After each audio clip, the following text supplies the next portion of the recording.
Wish that you were better.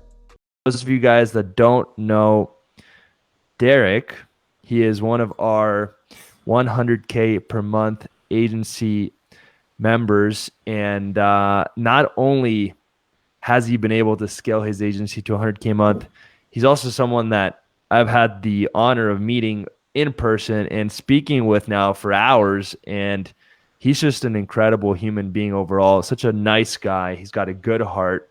He really cares for his clients. And yeah, I've got nothing but good things to say about you, man. So with that in mind, now that we're officially live, everything is working. Just want to personally welcome you to the Marketing Agency Secrets group. Thank you for coming on with us today, man. Thanks, brother. I'm excited to be here, man. It's been a really cool journey, and I'm excited to share a little bit about what I've been through and hopefully help some people along the way, man. For sure, man. I think for anyone that's starting to join us, I see a few people starting to trickle in. Derek's got a lot of good stuff planned for us today. And with that in mind, let's jump right in. Derek, tell us a little bit about your story. How did you get into the agency game? Where did it all begin? Tell us a little bit about you and how you became an entrepreneur. Yeah, absolutely. So I'll try to keep it short and sweet because it could be a little bit of a long one. But basically, I kind of, similar to a lot of people probably, I was in high school, university, trying to get good grades so that I could get out and get a good job. And it was always a little bit more of a struggle. I always managed to get by, but it always seemed like it was a little harder for me than it was for others. Just from the amount of time that I had to put into it, just hammering that information into my brain and then losing it the second I walked out of a test room. I know a lot of entrepreneurs and a lot of my buddies too had the same issue. And what I found was, okay, I in high school, I had to get the good grades to get into university. In university, I had to get the good grades to get into to get a good job, right? So that I could start to lead that life that society has kind of told me I needed to live, right? So I did that. And as soon as I landed my dream job, it was in finance, so investment, basically like wealth management. Did that for a year. And I noticed every single day I was waking up, I was like dreading going in. And given the fact that, it's 10 hours of your day, it's like 70% of your waking hours. It's commuting like 3 hours. I'm like, there has to be a better way. And that's when I started looking at like side hustles. I was like, hey, well, what can I do on the side so that I don't have to fully quit this? Because at the time I literally had like $1,600 worth of credit card bills. And I was literally living off of Costco burritos, frozen burritos. It was fucking awful. It was not a good time. My friends didn't like it either because it was nasty. It doesn't sound too good. No, it was not a healthy point. But I started kind of slowly getting into social media marketing and found this kind of social media content creation and landed a couple of clients there while I was working full time. And then I thought, you know what, I'm just going to pull the trigger.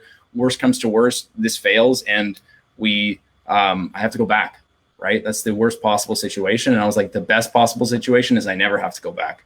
So you quit? Yeah, fully quit after 6 months of starting. I had like 2 clients and I was making just enough to like scrape by. Right. But it slowly started growing and growing and growing. And I landed into like Facebook ads and found a real passion in that. And that was about 5 years ago. But still there was like a lot of stuff to go through and a lot of stuff to learn. Right. One of the biggest things that I didn't realize is at the time, at least, was everything that I didn't know about business, about mindset. And that's been a huge thing too. Right. So fast forward a couple of years, the agency starts growing. We start niching down into Ecom. And then fast forward to this year, about 6 months ago, we started like really ramping up. Right. So pretty much since we got into actually a huge catalyst, honestly, was just seeing was the event down in Mexico, Mm. the IC event. Yeah. Surrounding myself with people who are way, like, I felt like I was like way like underweight for being in the room with like some of the people there, and I was like, wow, this is really, really cool to experience this, right? To understand like where other people are at, to see where I should be or where I could be, and then made some pivots along the way, and like it's been like record month after record month pretty much since December. So it's been really, really cool. That's crazy, man. So yeah. I think the thing that stood out to me the most in this whole story is that, you know, you quit 5 years ago, right? That's what you said, right? So you've been at this journey for a while. And then what I noticed now after speaking with so many 100K a month agency owners, I think we've had over 50 come through our program at this point. What I notice is that there's a delayed effect before things really blow up. But then once things start to click, it's very fast. It's almost really like, if you look at like Warren Buffett's wealth, there's that hockey stick growth. Or if you look at any of the biggest companies in the world, it's like this, and then it just skyrockets. And I think you're personally experiencing that right now, which is amazing to see. Tell us a little bit about how you felt in that journey, you know, quitting your job. Maybe talk a little bit about that. I think a lot of people watching maybe aren't quite at 100K a month, or maybe just between 0 to 10K. Walk us through that part of the journey a little bit. Would you say it was hard? Would you say you experienced some hardship? What would you say about that part of the journey? Yeah, honestly, like that part was super tough, right? I'm literally getting chills as I'm thinking about it, because like when I chose to quit my job, I wasn't making a lot. Like I was literally making like $3,300, $3,200 a month Canadian. So for all you guys in the States, it's like $200 US. Not a lot of money working at this like corporate gig, right? But it was sustaining me, right? I had a car, I was living downtown, living off burritos. Like I needed something to fund my burritos, right?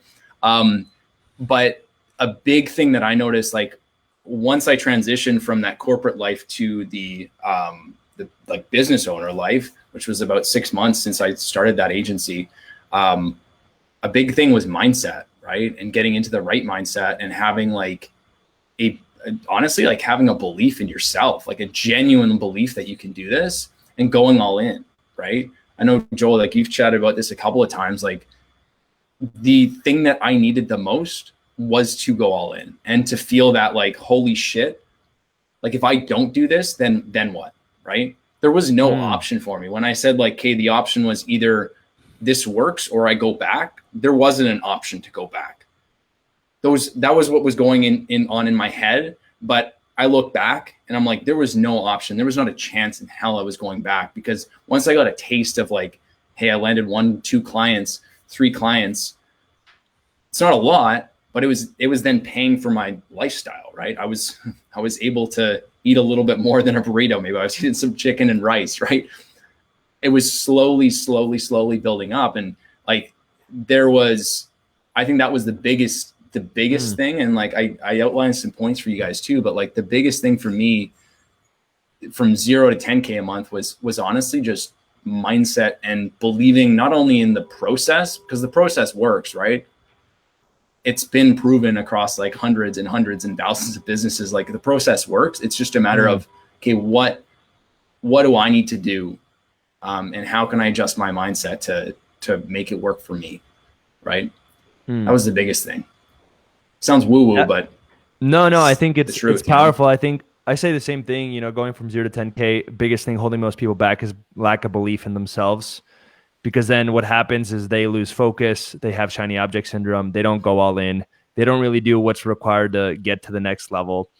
And it's ultimately at the core, the root cause is that they don't believe in themselves. So I think that's really powerful, man. With that in mind, Derek, I would love to jump right in. Normally we leave the cheat sheet till the very end, but guys, Derek has prepared some of his biggest takeaways on going to 100K a month with his agency. He's going to be giving away this cheat sheet at the end. Derek, if you wouldn't mind, I'd say we just jump right in. and Let's do it, man. cut to the value. And I don't know if you can actually share your screen if it gives you the option as guest. I just got a Google Doc, so it's not super sexy yet. Okay, it's okay. Or if you want to just riff on it, let's riff on on it. I'll riff cool, on man. it. So what do you got for us? So first thing, oddly enough, is mindset is everything, right? At each step along the way, from 0 to 5K, from 5K to 10K, from 10K to 30K, from 30 to 50, 50 to 100, 100 to 250. It's all mindset. There's like mindset shifts that are required each step along the way, right? And that's the biggest thing I've realized is that initial hitting your 10K a month is an amazing goal, and like that's a feat in itself. But at the root of it all, like there's processes and systems in place to help you land clients, to help you get things. But like you just said, like the biggest thing is making sure that your mindset is intact and you actually believe that you can even do this, right? And you know that it is possible. So that would be number one, right? Number two is like what worked to get you to where you're at won't necessarily lead you and won't get you to the next level. So you need to be consistently adapting and growing as a leader too, right? Because when it's just you, like, here's the deal. I kind of got to 40, 50K a month just by brute force, right? I was just like, I was driven by like, at first, let's be real, everyone's kind of driven by, okay, I need to like feed myself, right? But once you get beyond like 10, 20K a month, it's like, hey, I'm good with that, right? Like, I don't need to drive a Lambo. Like, don't get me wrong, I love cars, but like, I don't need that right now. And that's not really driving me. And so then it started becoming more impact, right? But what I realized is like what got me from 0 to 10K a month helped me get to 20 or 30K a month. But then beyond there, if you're at 30K or 40K, like that's not going to get you to 100 or 200, right? Or beyond that even, right? Fascinating. That's a really good point. You know, I feel like personally, I'm just going through that right now. It's always asking yourself, who do I need to become as an entrepreneur to get to the next level? And what does the company need to become to get to the next level? And it changes. It looks different at every stage. How would you say, just to dig a little deeper, how would you say things needed to shift to get to 100K a month? So I think there's like three key times in like an agency owner's journey from what I found, right? 0 to 10 is like predominantly really it's mindset, right? You can get 3, 4, 5 clients, right? If you follow the systems, if you follow the processes, you can do that from 10 to 30 or 40. Then what you need to do is like, okay, well, now we need more systems in place in terms of like, okay, how are we going to get more and more clients, right? And that's when you start to maybe you bring on a part-time contractor, or maybe you bring on some full-time employees or something, right? To start building things up a little bit more, right? Now, once you've hit that point, then it's like, okay, you need to start relinquishing a little bit of the control, right? I know one of the biggest things that was holding me back from going from like, because I stagnated, I plateaued at like 30K a month for like a year, longer than that. And I was comfortable. And there was a time where I was like, I'm not really trying to grow, but like, I was kind of bullshitting myself too. Like, I want to hit 100K, right? It was comfortable, but the next big shift is like, okay, I need to start delegating more, right? I need to start getting out of the day-to-day, even though I love it, even though I'm like, one of the biggest things for me is like, I love dealing with people and like talking with clients, and relinquishing that control scared the shit out of me. For sure. And I was like, man, like I know if I have a relationship with someone, even if the results aren't great, they'll stick with it because they trust the process, right? We don't have a relationship and we don't have the results, different story, right? So that was the next part, is like relinquishing that control. And then now like we're hitting 150, 160K a month. Like it's now we're relinquishing more of that control and allowing the team to like lead and make decisions by themselves, right?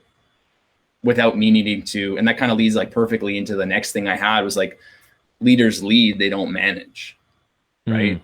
Giving your people the opportunity to grow and fail without you, right? to succeed or to fail, right? But to learn along the way.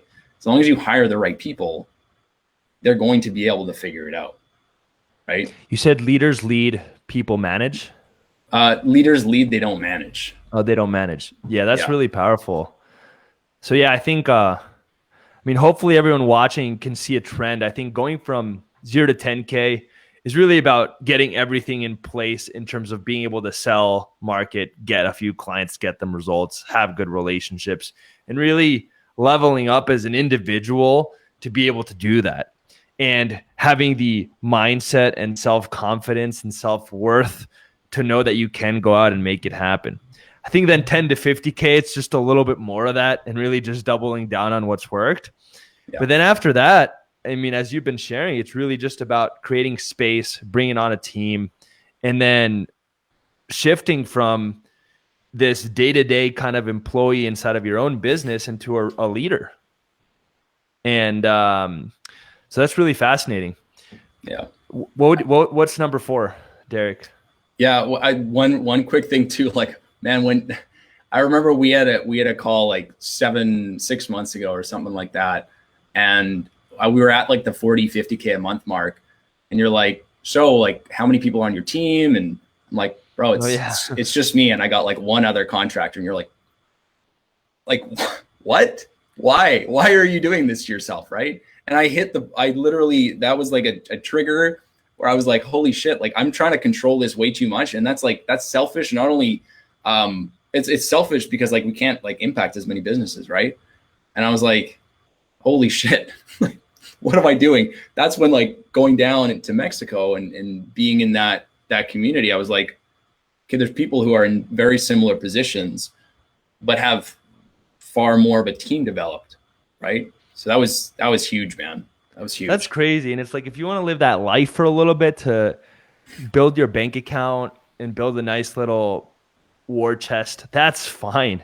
But long term, it's not sustainable. It's actually, I mean, I think it's impossible personally, or you're just going to burn out and be miserable and work like a maniac. Yeah. Which I know you're not about that life either, just like me. I think you're willing to work really hard, but not at the sacrifice of life. Yeah. And yeah, I remember that conversation. But the crazy thing is it happens a lot more often than you think. Where I spoke with someone that just joined our program. They're doing 100K a month, and it's just them and one other person and VAs. And I was like, they were like, how do we scale?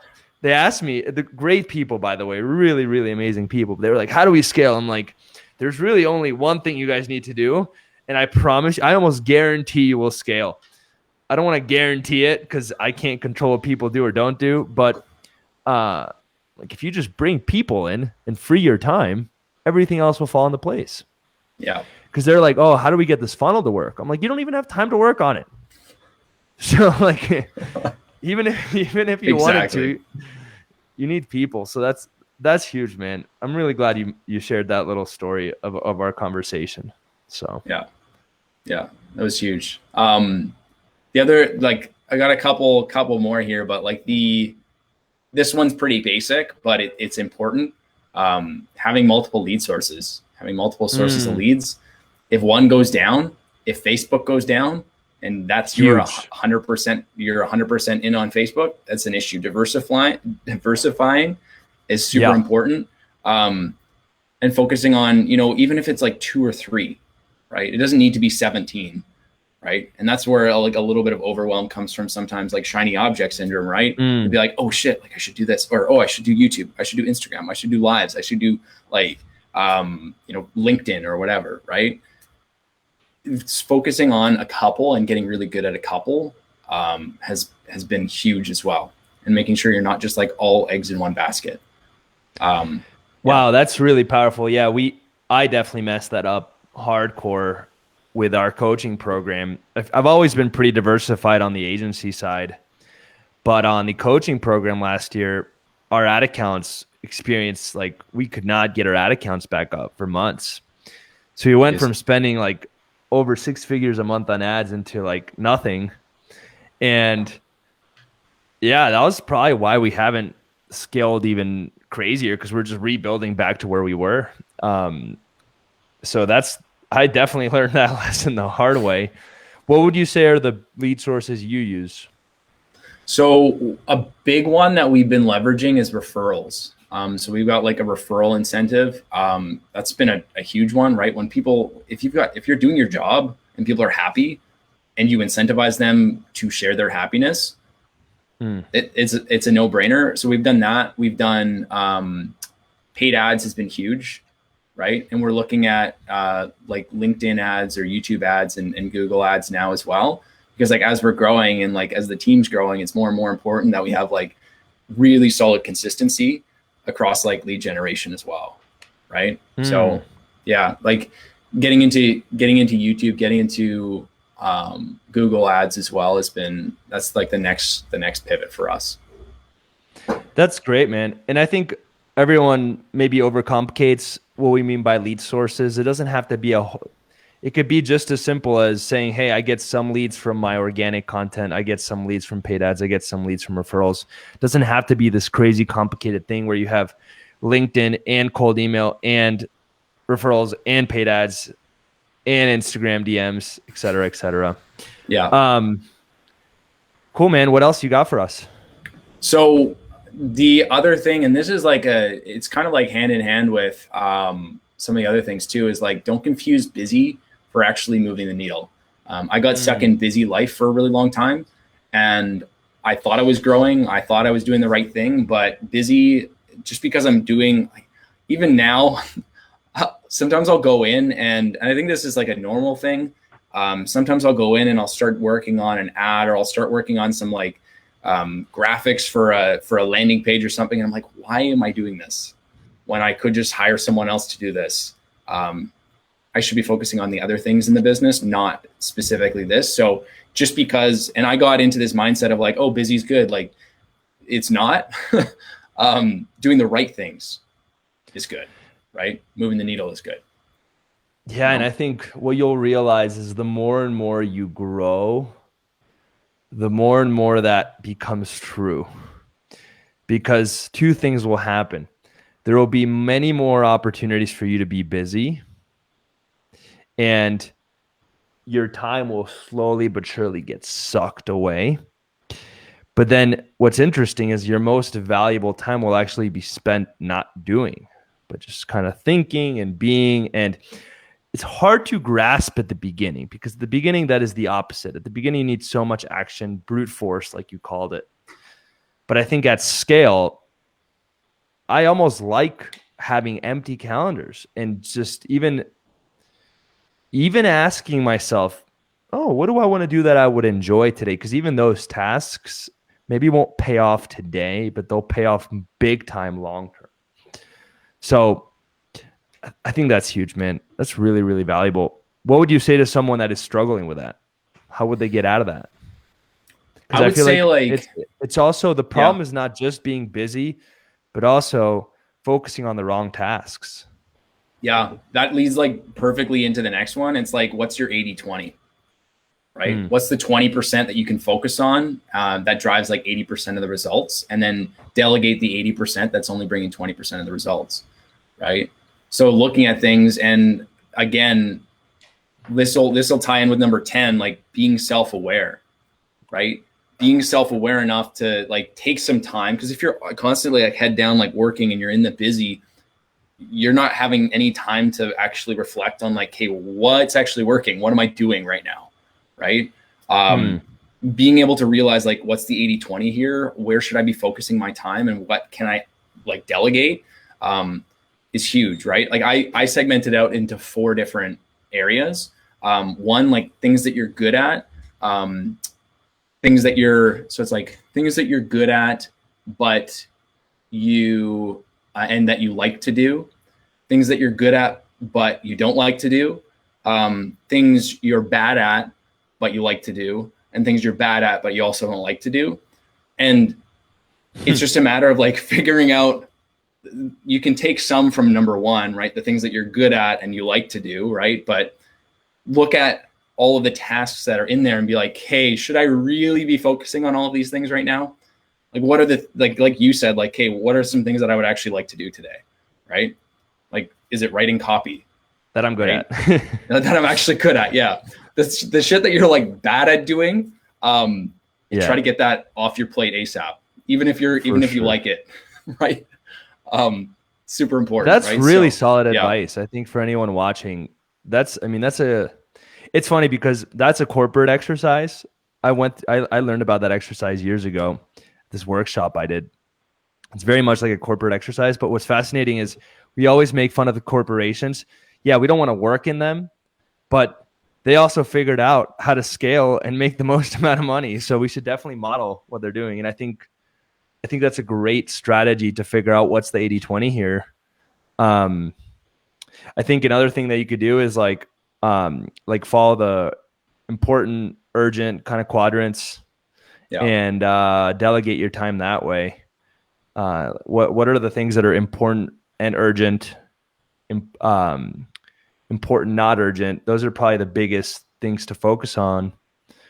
And then urgent, not important, you might want to delegate, and then not important, not urgent, just completely cross off. So yeah, it's just like, man, it's like self-awareness. And that's why like part of that initial growth is like mindset, right? Because I think you need, as an entrepreneur, you need to be you need to be able to self-reflect and be self-aware. If you're not, then like who else is there going to be to like tell you what you need to do, right? It's not like you're at a job where it's like you need to do this or you need to do that. You need to figure out what you need to do, right? And you need to figure out what you should be doing. So that's a huge thing, right? Yeah, for sure. Yeah. Dude, these are so valuable for anyone watching. Like, this is freaking amazing. We have a 100K per month agency owner just sharing some of his biggest takeaways on whoops, hold up one sec. It's funny because if I say the word SIRI, just can't in any of the words that I talk about, it pulls up, the little app, but it doesn't even matter. Yeah. Anyways, super grateful for you, man. And I'm loving these major takeaways. I think they're super valuable. Let's rock them out. And then I've got a few final questions for you and we can wrap up, brother, if that sounds good. Absolutely, man. I got two more. Determine your why. So we kind of chatted about this too. Like, money will only drive you so far. It'll drive you to like that 10 or 20. It can drive you further, but it's not going to keep driving you. And it's not going to be that waking, like once you have money in your bank and you're not worried about like, hey, what restaurant are we going to today? You don't look at the right-hand side of the menu initially, right? It doesn't really matter, right?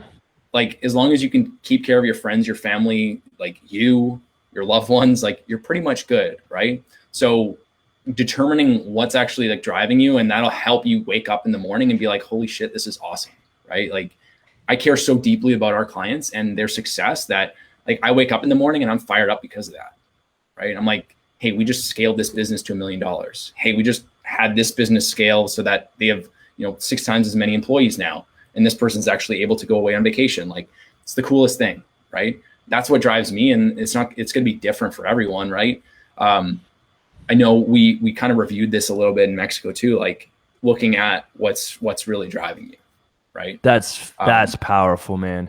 And I think if money is your driving force at the beginning, that's natural. But I think long term, I think what happens as entrepreneurs is we kind of force it to be our driving factor, and we probably overextend it, and we do it out of our fear of scarcity or fear of losing everything. So we're like, we need more money, more money, more money. But I think it ends up being very toxic and it distracts us from what actually matters. So I always say like money can be a driving force. It just can't be the driving force. Yeah. It can't be the number one. Or exactly, else it's just you're just going to end up miserable. So I mean, I don't know. I think you like, for example, I definitely care about money. I want to make a lot of money. Don't get me wrong. But if I had to choose between having a really, really solid relationship with my wife and money, I would pick my solid relationship with my wife any day without a doubt in my mind. So it's like 100%. it can't be the driving force, but I still want to make as much money as humanly possible. Yeah. So it makes other decisions like you mentioned something to me. I can't remember what your quote was exactly, but something along the lines of like, if it can be solved with like a paycheck or it can be solved with money, then you don't have a problem. Right. Yeah. There's certain things that are more important than that. Absolutely. And there's other driving forces, but like it does help too. Right. You know, for sure. Not having to worry about certain things or whatever. Look, guys, I mean, I try to be very honest about everything. I like money. It's great. I get to go and it creates a life that I like to live. But I'll give you guys a real example. I went to Puerto Rico and I was looking to move there just for the tax benefits. And I didn't even ask myself, would I be happier here? And I'm at the point where I really don't need the extra tiny little amount, or not tiny, but the extra amount that I would be saving. So it's like, am I really going to move away from all my friends, move away from the life that I love just for some extra money? Thinking that if you get to that place, it becomes a dark place and you start making decisions based off of the wrong things. So I think that's why it's so important to have a why and to have a driving force that goes beyond just the money. And I think what's fascinating is that it actually allows you to focus on the right things and be motivated by a much more pure cause. And you end up making more money because people are attracted to that. They can feel it. They're like, oh, Derek actually cares about me. It's not Derek is trying to get every single last dollar out of me. Now, I'm not saying you shouldn't be good at sales. You shouldn't try to save your clients and you shouldn't try to upsell. Like, I'm not saying any of that. All I'm saying is that can't be the driving force.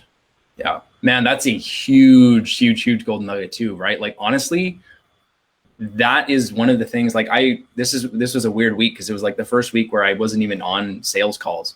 Like I like sales calls and that's why I've like slowly been weaning myself off of them. But one of the biggest things that not only on sales calls, but also with clients or anything like that, it's like clients will say, or prospects will say, like, I can tell you actually care.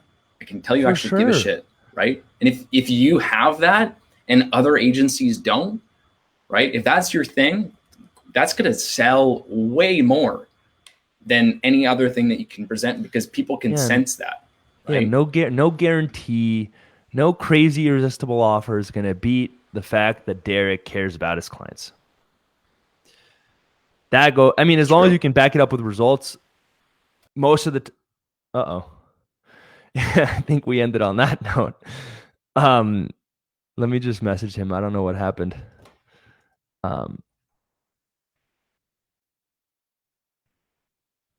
Guys, if you're watching this, just want to let you guys know Derek is one of our members inside of our coaching program. And when I met him, he was at about 30K a month. Now he's past 100K a month in the ecom space, and he has just grown so much. So I just want to give him a huge shout out while he's not listening. And to see his growth and how he has evolved and how he has leveled up as an entrepreneur and as a human being is just fascinating. All right, I think he is back. Derek, are you back? I was still here. It just like kicked me out. I was like, damn, this guy wanted to end on that note. I like it. It's like, drop the mic, I'm out. But no, I thought you could see me too, and then I was like, oh shit, you can't see me. I'm not anywhere to be seen. Me? I could hear you loud and clear, and that's why you started like going off, and I'm like, whoa, bro, I'm still here, man. I didn't leave you. I couldn't see you, but I was just giving you a massive shout out, man. I was telling him when we first met, you were at like between 30 to 50K a month, and I think you've been able to 2 to 3x your agency. But I think most importantly, your ability to really level up as a human being and as a leader and as an entrepreneur is what's allowed that to happen. I just want to give you a massive shout out. So, and you're just a great person, man. Like when we met, I was like, yo, I want to be friends with this guy. You're a good person, you know? So I love that. I love when good people win, honestly, especially when I came into this industry. It was like one of the opportunities that I saw in it is to really go into this very scammy and get rich quick type of industry and bring in that care and that authenticity, that realness. And I love that has allowed me to bring in people like you that also believe in that, and we're just taking over. So yeah, man. Like, I've been through a lot of, programs, and I've been to a lot of events and stuff. And I know a lot of agency owners too, through a lot of different things. And like, I can say genuinely, like you got that, like you're authentic and you actually really genuinely give a shit. Like you gave me a call on Sunday or Saturday or whatever it was, and we just like chatted as you were like running around. Yeah. And man, I appreciate that. Right. And there's not a lot of people who actually do that. Like I've even, I've paid for courses and then literally had the coach just peace out and never come back. Right. And unfortunately, that's the case, right? Like in these programs, it's hard to find people who are really genuine. And not only in your what you do personally, but also like your team. Man, like when we were in Mexico, like it was one of the most incredible events like I've been to. And that I will pinpoint as one of those things that really triggered me to hit the next level, because being surrounded by, dude, goosebumps again. Literally being surrounded by you, your team, and like the rest of the people there, it's all just like really like genuinely good people. Just cool individuals who are crushing it with where they're at. And man, like the value that you guys dropped at that too, that was a huge shift for me, because I realized I needed to shift as a leader, and empower my team more in a leadership way, versus to that control. And I don't know why Siri keeps popping up. It's so weird. It just keeps. Can you hear it or no? You can't hear it. Okay, good. It just keeps popping up every time I start talking, but it was definitely a life-changing event, I think, for all of us. And I mean, this is one of the reasons why we completely shifted our inner circle from an event like 2 to 3 events a year to now we're doing a monthly meetup, because it's like I want to take that similar feeling that we all felt, and it's hard to pinpoint and say this is what we felt, but it was just very real feeling and powerful. It was this energy that I've never felt in my life, and we were like, how can we 10x it? Well, you have 12 events a year. So I know you're in Canada, so it's hard to come down, but once we're done with COVID, you're definitely going to come to the events. I hope so. I'll be there. That's for sure. It's been a weird year. And even like getting to Mexico was like, oh. Yeah. Like, what's going on here? But yeah, it's so worth it. So I was worth the it. whole time. I didn't tell you guys, but the whole time, like even before it, I didn't know what was going to happen. And I also, look, guys, I hired Iconic Becker. He's an amazing guy. I vouch for him. He pulled it off. And he had an amazing event for us. But before the event, it was very uncertain. So even like till the night before, I was like, are we going to end up in like some shack? And is it going to be like Fire Festival all over again? Fire Festival, like documentary. But it ended up being amazing. So huge shout out to Icon and everyone who helped us pull it off. But even for me, man, I was like, are we really going to Mexico? But anyways, it was cool to like see everyone like in the flesh too. But yeah, when I was going down there, I was like, am I coming home? There was a point where I was down there with my girlfriend and I was like, should we just stay here? Because we had no idea what the hell was going on in Canada. We were like, should we just stay here? Should we go to Colombia? Like, what's going on? And we were just kind of like flying by the seat of our pants. Worked out great. But yeah, I had no idea. That's probably what made it fun too, honestly. Like we had a freaking whole testing facility brought to the event. It was crazy. But with that in mind, Derek, a few final questions for you. For anyone watching, I know you were able to really scale with our program. What would you say to someone that's on the fence about working with us and joining our coaching programs to help them either start or scale their marketing agencies? Jump right in, hop on a call, click that call to action button above or below this video, whatever it is. Do what you need to do, because Joel's the real deal. His team is the real deal. You can tell that they care, and it's not something that's super common, right? And genuinely, it's like above and beyond with pretty much everything he does. So, shout out to you on that, man. I know it can be really scary for people to take the leap, and I know that a lot of people hesitate to make an investment in themselves to that degree. What would you say to those people to really just help them feel more comfortable in the decision? And I know you of all people have taken massive risk. You know, you quit your job and I mean, you went all in even when things weren't like crazy successful, and you've been at this for a long time. So you've definitely went through ups and downs. So what would you say to those people that maybe are hesitant or scared? And I don't mean that in a bad way. It can be scary. Is like, it's super scary. Like the amount of money that you need to invest to build a business, right? What I would say is two things. One,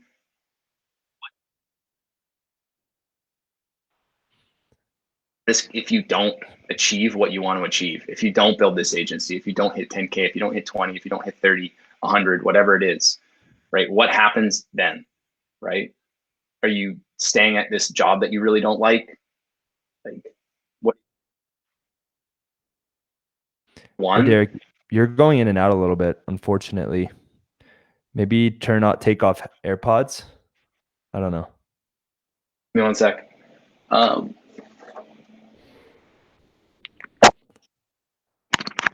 Let's see. Can you hear me better now? Maybe a little louder. Better. Talk. Now? Yeah, that's great. Okay, sweet. Okay. So what are you saying? I think you lost battery in one of them. I don't know, but these things, love them, but I hate them. So number one would be like, what's the opportunity cost of not doing this, right? Like, where are you going to stay where you're at? Are you going to stay, like for me, and jumping into this agency, it was like, do I stay where I'm at? And I was looking at people who had been there for 20 years or 25 years. And I was like, holy shit, if my life looks like this in 20 years, I haven't lived a life, genuinely. So that would be number one. And number two is the biggest thing that I've found throughout this, beyond those points, is like, you need to invest in yourself and your business in order to actually grow, whether that's ad spend, whether that's in coaching. Coaching is going to help bring you to the next level. It's going to expedite things, right? Learning from people. I'm still doing it now, right? Like in IC now, like, and I'm always looking to learn and to grow, because at the end of the day, the moment you think you know everything, it's the moment you start to fail and you stop growing, right?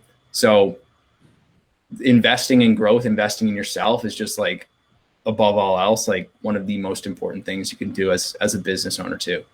So, yeah. What's the risk of not doing it? I think a lot of people don't think about that. It's like, it's not just financial, it's also emotional risk. Like, what if you don't take the leap and then you're living in regret for your whole life? Like that costs. There's a cost to that. It's pain. There's pain there. I think that's super powerful. I haven't asked myself that question in a while. What is the risk of not doing it? I think, like you said, there's always two sides to the same coin. There's risk on both sides. Yeah. I think, like they say, like, oh, if you just save your money and leave it in a bank account, it's like, oh, it's safe. But no, there's also a risk. You're losing money due to inflation. There's always two sides. And I think like good is the enemy of great, right? You're always risking staying in good when you could trade that for something much greater. That's powerful, man. What would you say is the final words? Anyone that wants to is maybe thinking about working with us or hesitant. Any final words of wisdom for those people?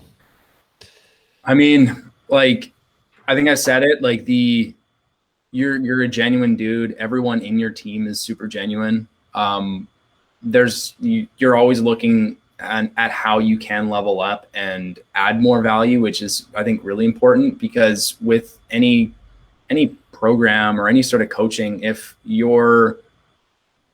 it's a static thing or a stagnant thing where you get like a course and that's it, you're really not going to continue to grow, right? And it doesn't show like much growth initiative on on behalf of like the coach either, right? But what I noticed about you guys is like things are not only up to date, but also they're above the curve. So like when everyone else is like, do this, you're like, okay, dabble in that, but also have you thought about this, right? I think that's a huge thing, right? Because the reality is like some of these programs, like I know a lot of programs out there, and I'm like, a lot of these things are either out of date or fluffy. One thing that I really appreciated about you guys is it's not out of date. It's actually like future planned. And it's not like fluff, right? There's nothing worse than buying a course and being like, what did I even learn there, right? That I didn't know, right? And there's a lot in your programs that isn't fluff. I would say the vast majority. I can't think of anything fluffy in there. So genuinely, like, I love that, man. Recommend it, man. Thank you so much, Derek. It was awesome having you. Thank you so much for being here. You're an incredible person, man. I can't wait to see you scale even more. And we'll talk soon, okay? Sounds good, brother. Appreciate you, man. Appreciate you too. Peace out, guys.